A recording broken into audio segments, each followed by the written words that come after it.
Hello again. This is Gail Cameron from My Pocket Coach for our Leadership Lesson series.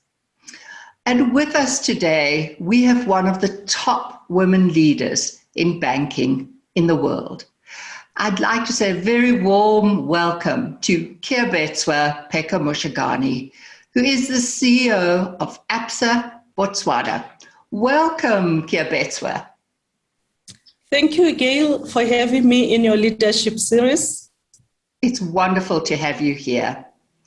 So you joined Barclays Bank of Botswana in 2010.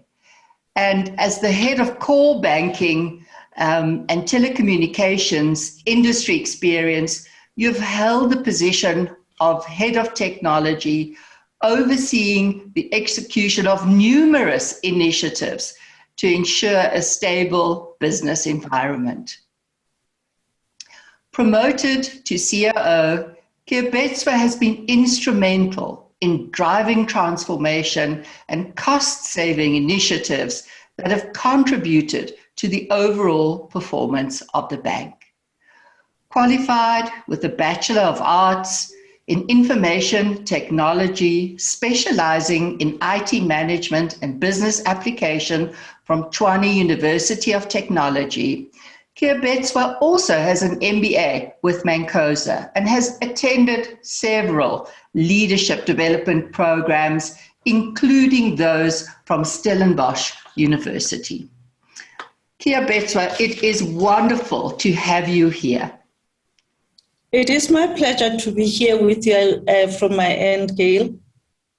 As one of the top women leaders in the banking sector, what are the essential qualities that have enabled you for success in this previously very male-dominated environment? Well, I must say there are several factors that have enabled me to succeed in this environment, particularly in my country, where it's a small country where everybody knows one another. But I will just elaborate on the few that I think for me, they really stand out in how they have enabled my success.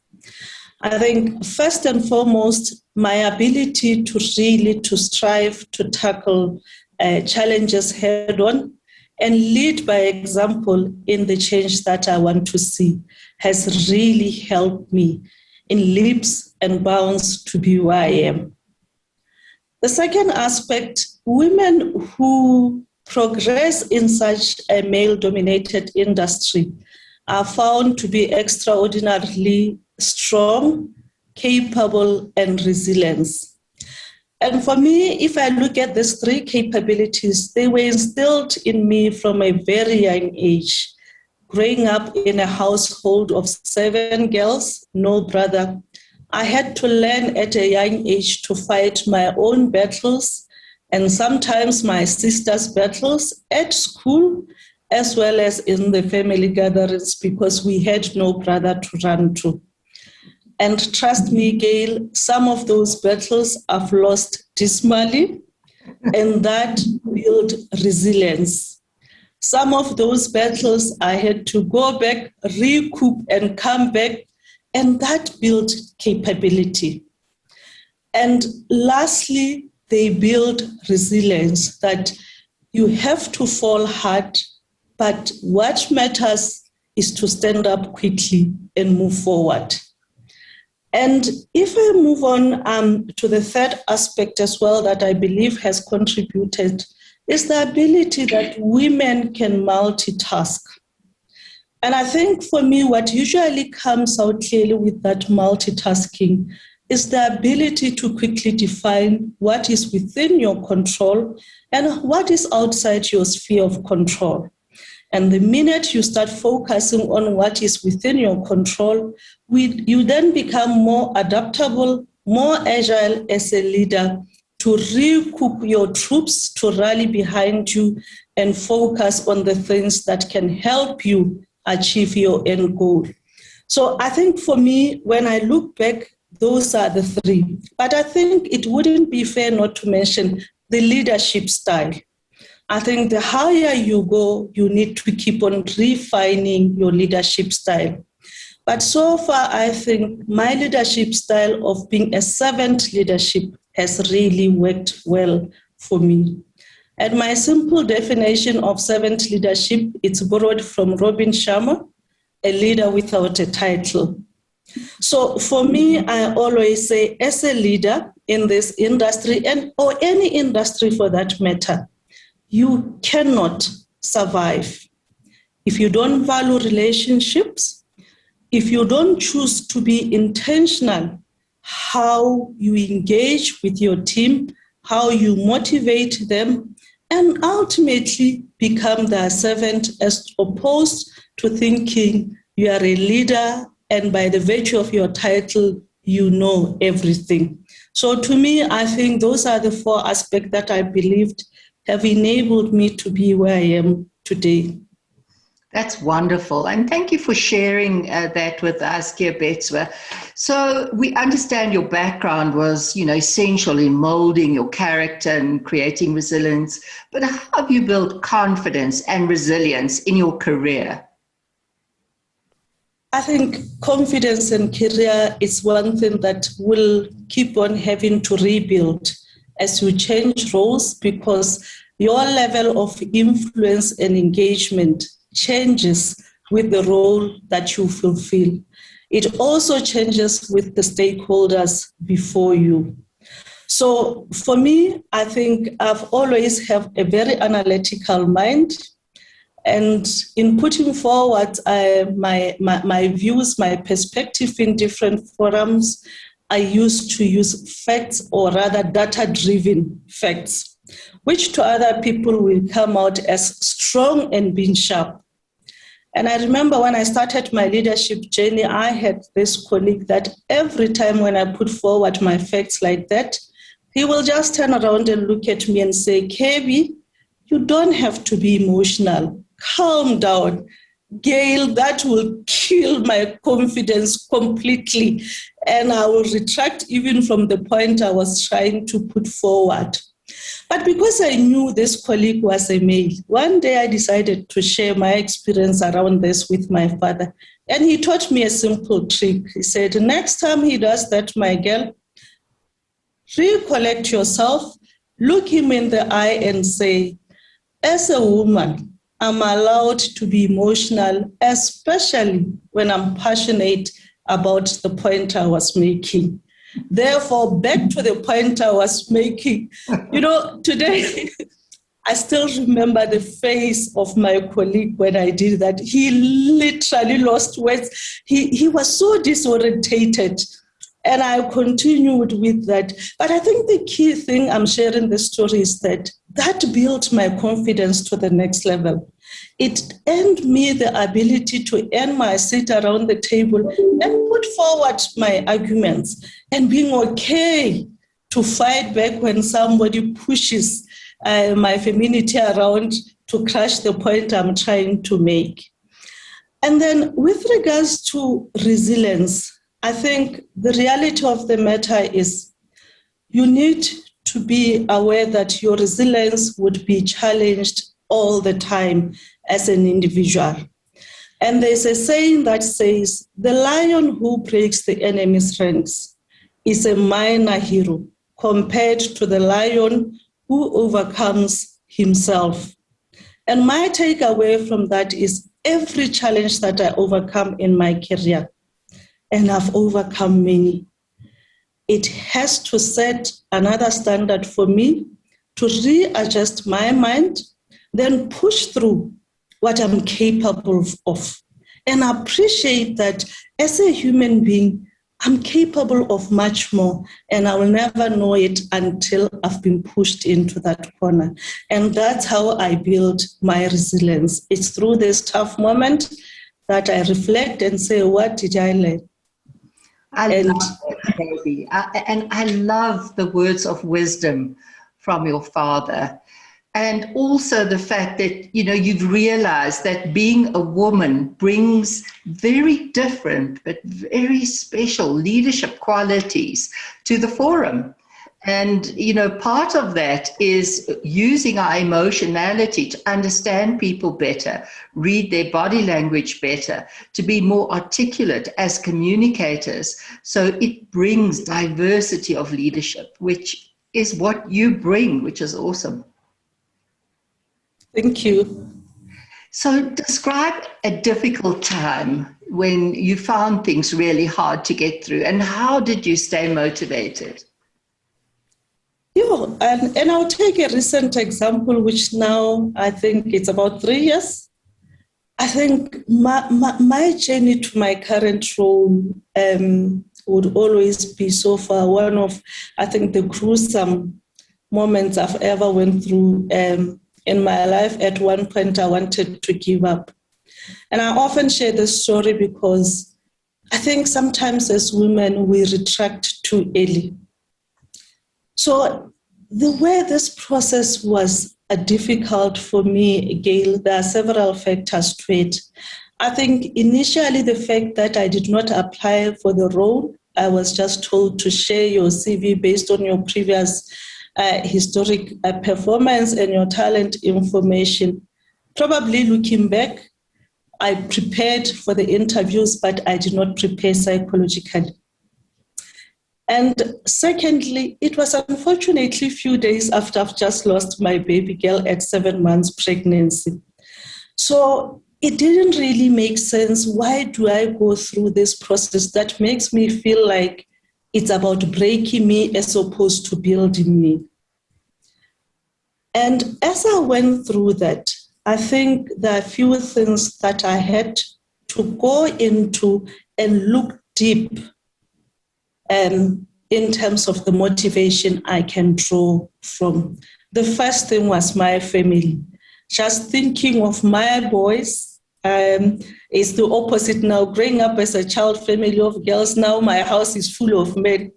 But, the boys motivated me. Just looking at them, engaging with them, and making me see the bigger picture of what is your vision, Mama?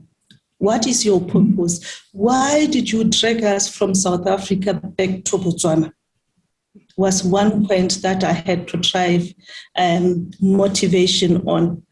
Secondly, I think for me, the sacrifices from income that I made to come back to my country at that point also helped me, because I knew taking and running up for this position will become a bigger thing that will forever motivate me, even when things are tough, because it's a calling to make an impact, not only in my career, but at the country at large for a girl child. So I was motivated by that, but most importantly, in the midst of this fight, going back to the simple thing my mother taught me, prayer. Lord, if this is the door you want me to walk through, open it for me. And no human being has the power to change the path that you have defined for me. It was my family, Gail, the bigger picture, the vision I've always set for myself. And lastly, just prayer and believing that no human being has the power to influence who I would become except me. You have displayed such courageous leadership, Keabetswe, and we are so lucky to have you as a leader in that region.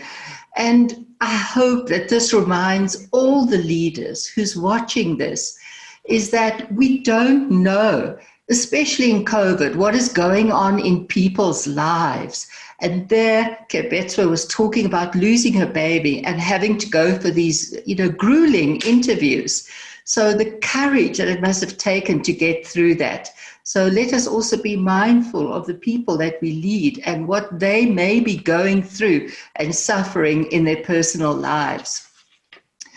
So post-COVID 2020, what leadership values do you think are important for 2021 and further?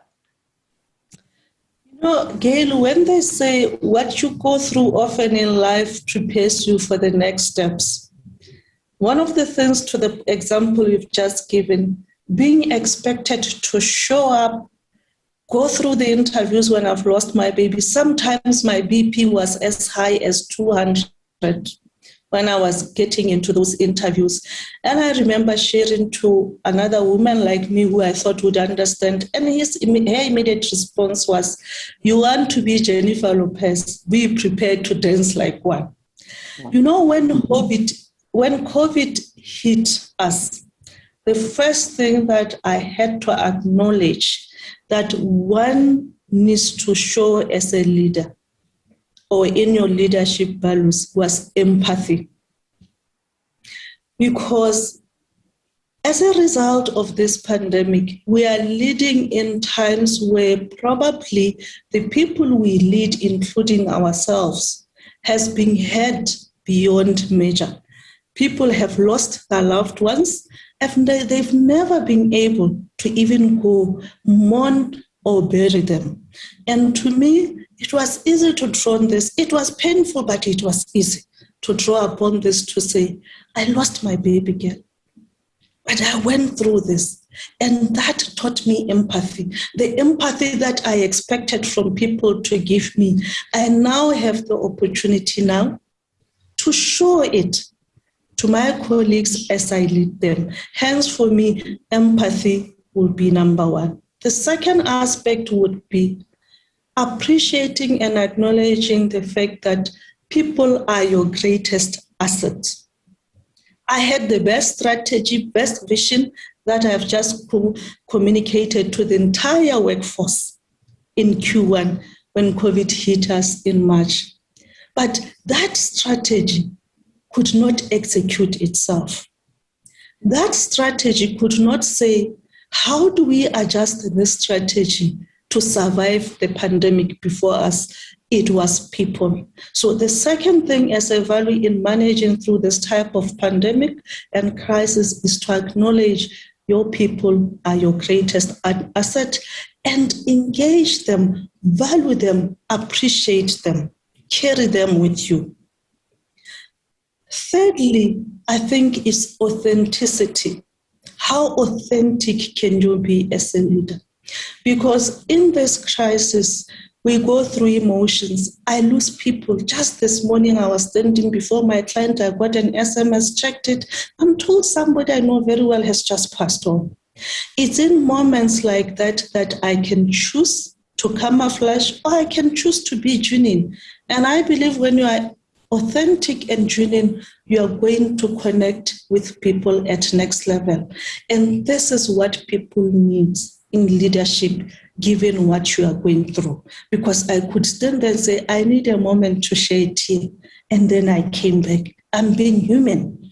And the reception I got as a result that was completely different instead of where I could have pretended I'm okay. So authenticity. So to summarize, empathy, value your people and know they're your greatest asset and be authentic as a leader.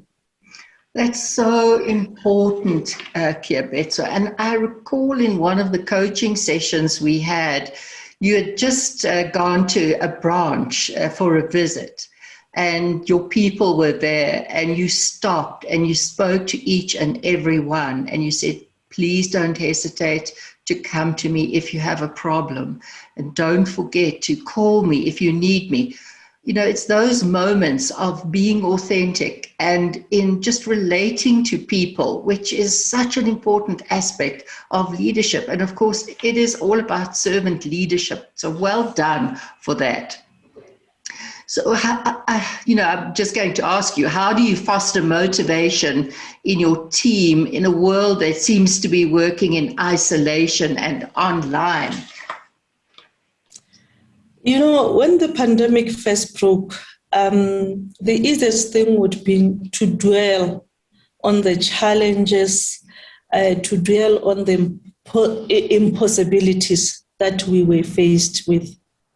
But I think at this moment, Gail, I must really commend my leadership team for helping me foster motivation, because we had to quickly move from the face-to-face engagement, face-to-face town hall that we're used to with regards to engaging, motivating our people and so forth, and quickly go back to the drawing board and say, what can we do within a short period of time where there's anxiety, panic, and still motivate our people? Hence, I think I must commend them for the effort that they did, because I couldn't have done it alone. And I think what I've really done to foster motivation in this era is to engage people, is to, sometimes going to people and saying what is working and what is not working. And to such, I think with my technology background, I could also use my technical skills to say, okay, how do we do virtual town halls? How do we do things like MD's chat office? We deployed technology and used it as the platform to reach out to our people and ultimately motivate them. I have never seen in my 42 years life people be motivated by simple, how are you doing? Just checking in with people. For me, I think it has worked well. Beautiful, well done. And how do you measure success, Keabetswe? Again, for me, it has to be impact. So honestly speaking, I think how I measure success is relative to the task and goal at hand. But if I have to sum it, it's the impact you have made. What impact of what you are doing has on yourself, firstly? What impact does it have on the people around you, the environment around you? Because I strongly believe, for instance, if I want to move from point A to Z, and along the journey I get delayed, which relative to career is often where you think you want to get to this level of your career, you are ready for the promotion, and it doesn't happen. At that point, go back and say, what did I learn on the fact that this promotion opportunity bypassed me? Because what you're going to take as a lessons learned there is going to have an impactful lesson that probably you will need when you eventually get that promotion. So I measure success by the impact you've made. And another example to share, I remember when we were doing reward discussions beginning of this year, I had one of the top talent that we have headhunted from another bank. That person came in within a 6-month period. They have closed the gap that we had in a certain product by 40%. And when we get to the discussion, I could hear some of my executive team, but this person cannot be rewarded. They've been on the roll for 6 months. And I said, hang on, guys, it's about the impact.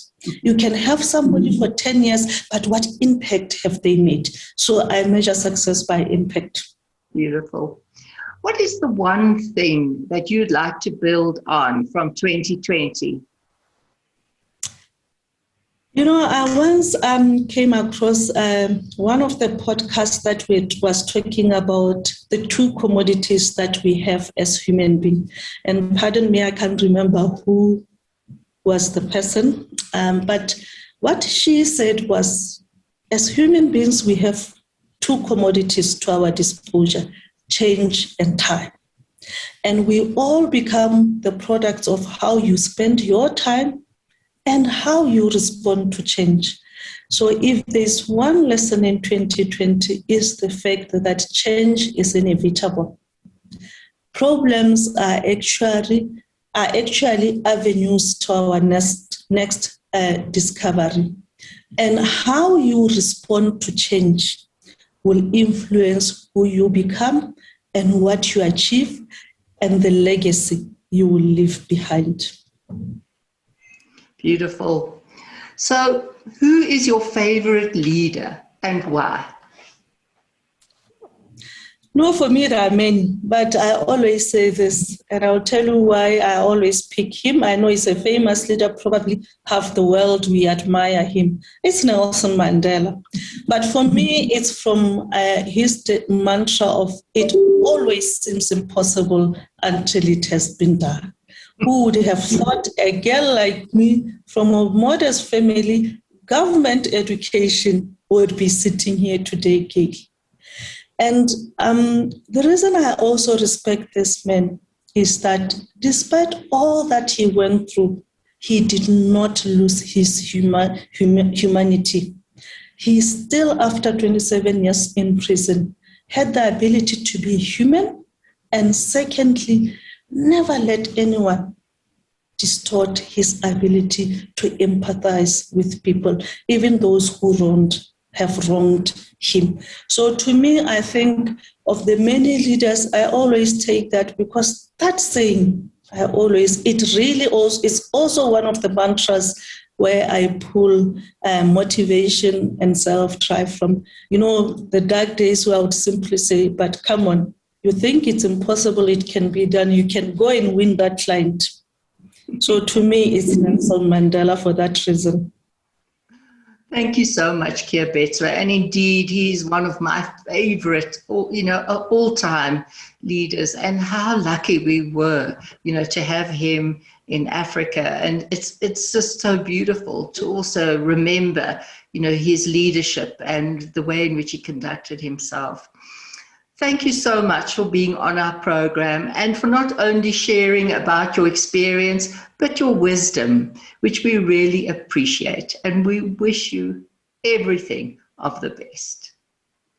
Thank you, Gail. I must say it was really a pleasure for me to share the little bit of my journey and what I believe in and what drives me as an individual. And to that, I think I must say, wouldn't have done it without the ropes and the ends that you have shown me through our leadership coaching. Thank you. Thank you. Take care, KB. All the best. Thanks. Bye.